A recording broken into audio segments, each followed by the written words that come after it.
بسم اللہ الرحمن الرحیم۔ السلام علیکم۔ آج کی ہماری ویڈیو حضرت مثنہ بن حارثہ رضی اللہ تعالیٰ عنہ سے متعلق ہے۔ آپ رضی اللہ تعالیٰ عنہ بہت قوی ہمت والے جنگجو اور میدان جہاد کے شہ سوار تھے۔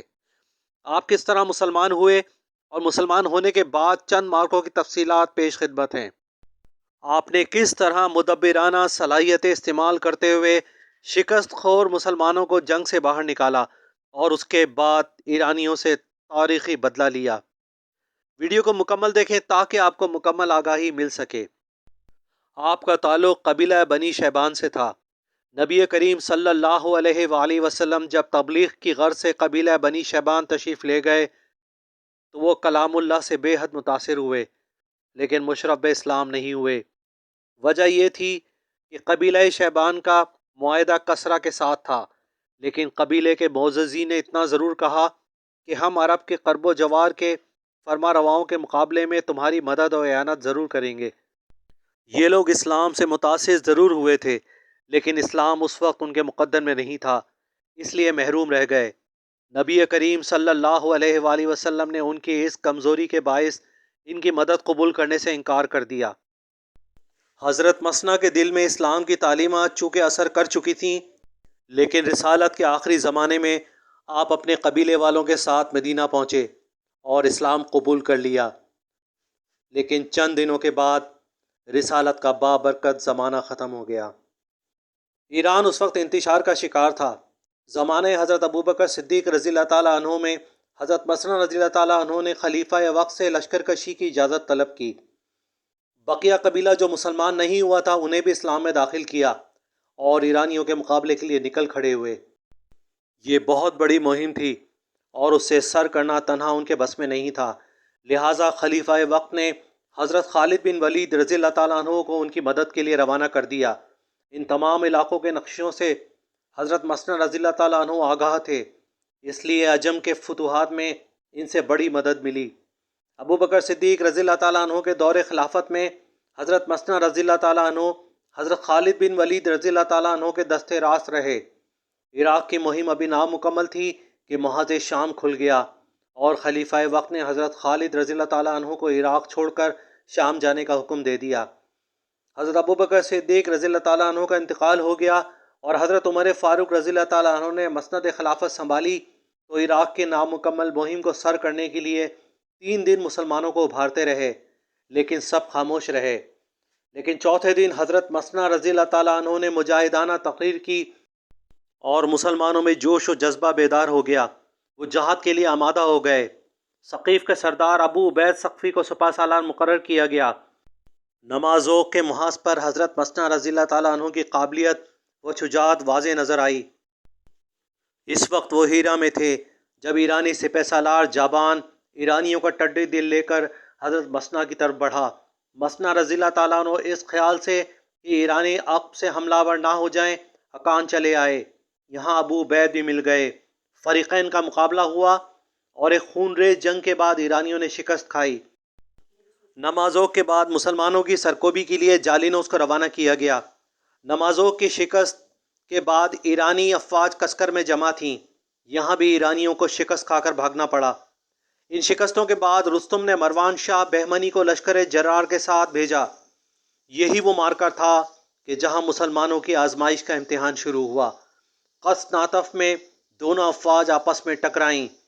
یہیں حضرت ابو عبید کی غلطی سے مسلمانوں کی صفیں تتر بتر ہو گئیں اور انہیں سخت نقصان اٹھانا پڑا۔ حضرت ابو عبید بے جگری کے ساتھ لڑے، لیکن ہاتھیوں نے تلے مسل کر آپ کو شہید کر دیا۔ گھمسان کی جنگ جاری تھی اور مسلمان اب اپنی بقا کی جنگ لڑ رہے تھے۔ یکے بعد دیگرے 7 آدمیوں نے علم سنبھالا اور سب کے سب لڑتے لڑتے شہید ہو گئے۔ مسلمانوں کی تعداد ہر گزرتے لمحے کے ساتھ کم ہوتی چلی جا رہی تھی۔ یہی وہ وقت تھا جب حضرت مثنہ رضی اللہ تعالیٰ عنہ نے علم سنبھالا۔ اس وقت مسلمانوں کی حالت نہایت ابتر ہو چکی تھی۔ اب آگے ہاتھیوں کی فوج تھی اور پیچھے دریا۔ ہاتھی دیوار کی صورت میں سامنے موجود تھے اور پیچھے دریا کی بفری لہریں۔ دریا کا پل بھی ٹوٹ چکا تھا۔ ایک ایک کر کے مسلمان شہید ہو رہے تھے اور بدحواسی کے عالم میں بھگدڑ مچ چکی تھی۔ مسلمان دریا میں گر کر غرق ہو رہے تھے۔ حضرت مسنا رضی اللہ تعالیٰ عنہ نے اس وقت انتہائی دانشمندی اور بہادری سے باقی بچ جانے والی فوج کو بچا لیا۔ آپ چند مسلمانوں کو لے کر ایرانیوں کے مقابلے میں ڈٹ گئے اور عروہ بن زید طائی کو شکستہ پل کی طرف متعین کر دیا۔ جب دونوں ناکوں کی حفاظت ممکن ہو گئی تو حضرت مسنا رضی اللہ تعالیٰ عنہ نے مسلمانوں کو اطمینان دلایا کہ اب بھاگنے کی ضرورت نہیں، ڈوب کر جان نہ دو، میں پوری حفاظت کر رہا ہوں۔ آپ سیسا پلائی دیوار کی طرح ایرانیوں کے آگے ڈٹے رہے اور بقیہ فوج کو پل کی طرف لائے، اس کو درست کرا کے سب کو پار اتار دیا۔ اس شکست خوردہ اور تباہ حال فوج کو لے کر، جس میں صرف 3000 مسلمان زندہ بچے تھے، مقام سالبیہ آئے اور یہیں سے عروہ بن زید کو خبر کرنے کے لیے دارالخلافہ روانہ کر دیا۔ جب یہ واقعات حضرت عمر فاروق رضی اللہ تعالیٰ عنہ نے سنے تو زار و قطار رو دیے، عرب کے قبائل کو جمع کیا اور عبداللہ بن جریر کی ماتحتی میں انہیں مسنا کی مدد کے لیے روانہ کر دیا۔ ادھر حضرت مسنا رضی اللہ تعالیٰ عنہ نے بھی اپنے ہرکارے دوڑا کر لشکر کی تعداد بڑھانی شروع کر دی۔ انس بن بلال نصرانی ان کی دعوت پر اپنا قبیلہ ساتھ لے آیا اور حضرت مسنا رضی اللہ تعالیٰ عنہ کی فوج میں شامل ہو گیا۔ بوران وفد نے مسلمانوں کی تیاریوں کی خبر پا کر مہران بن مہرویہ کو مسلمانوں کے مقابلے کے لیے روانہ کیا۔ مقام بویب میں فوجوں کا آمنا سامنا ہوا۔ پچھلی جنگ میں حضرت مسنا فوج کو جس طرح بچا کر نکال لائے تھے، اب اس جنگ میں وہی صورتحال سامنے تھی۔ بیچ میں دریا تھا، ایک طرف مسلمان اور دوسری طرف ایرانی۔ ایرانیوں نے دریا پار کیا اور شور و غوغا مچانا شروع کر دیا۔ یہ انہوں نے مسلمانوں کو مرعوب کرنے کے لیے کیا تھا۔ حضرت مسنا رضی اللہ تعالیٰ عنہ نے مسلمانوں کو کہا کہ ان کے شور و غوغا پر کام نہ دھرو، بلکہ اپنے کاموں میں مشغول رہو۔ آپ نے لشکر کا چکر لگایا اور ہر علم کے پاس کھڑے ہو کر جوش دلاتے رہے کہ آج ایرانی کامیاب نہ ہونے پائیں۔ پھر آپ نے فرمایا کہ میں 4 تکبیریں کہوں گا، پہلی 3 تکبیروں پر تیار ہو جانا اور چوتھی تکبیر پر دشمن پر حملہ کر دینا۔ آپ نے پہلی تکبیر کہی اور دوسری طرف سے ایرانی حملہ آور ہو گئے۔ مسلمانوں نے بے قابو ہو کر جوابی حملہ کر دیا۔ اس حملے میں افراتفری مچ گئی۔ حضرت مسنا رضی اللہ تعالیٰ عنہ غصے سے بےتاب ہو گئے اور اپنی داڑھی ہاتھوں میں پکڑ کر کہا، خدا کے لیے آج تو مسلمانوں کو رسوا نہ کرو۔ یہ طعنہ سن کر مسلمان دفتن رک گئے اور چوتھی تکبیر پر باقاعدہ حملہ کر دیا۔ گھمسان کا رن پڑا، دونوں فوجیں گتھم گتھا ہو گئیں۔ حضرت مسنا رضی اللہ تعالیٰ عنہ نے بلال نصرانی کے ساتھ مل کر زوردار حملہ کیا کہ دشمن کی صفوں میں گھستے چلے گئے اور دونوں فوجوں کے قلب آپس میں اس طرح خلط ملط ہو گئے کہ غبار چھا گیا۔ دوسری طرف سے جریر نے حملہ کیا، ایرانیوں نے برابر کا جواب دیا اور اسلامی فوجیں بکھر گئیں۔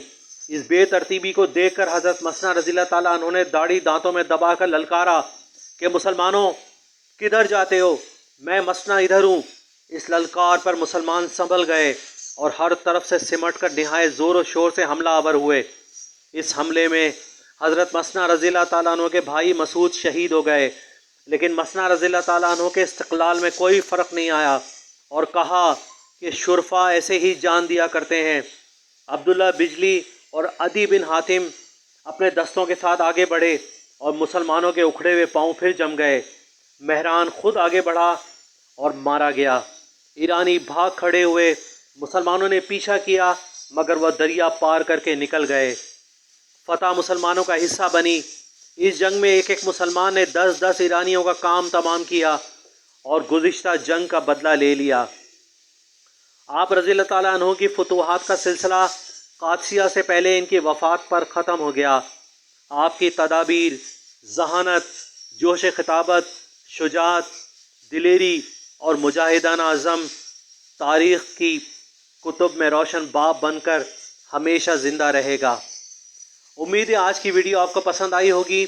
میرے چینل کو سبسکرائب کر لیجئے، بیل آئیکن کو کلک کر دیجئے تاکہ آنے والی ویڈیوز آپ تک پہنچ سکے۔ ویڈیو کو لائک کرنا اور دوستوں کے ساتھ شیئر کرنا نہ بھولیں۔ جزاک اللہ۔ ملتے ہیں اگلی ویڈیو میں۔ اللہ حافظ۔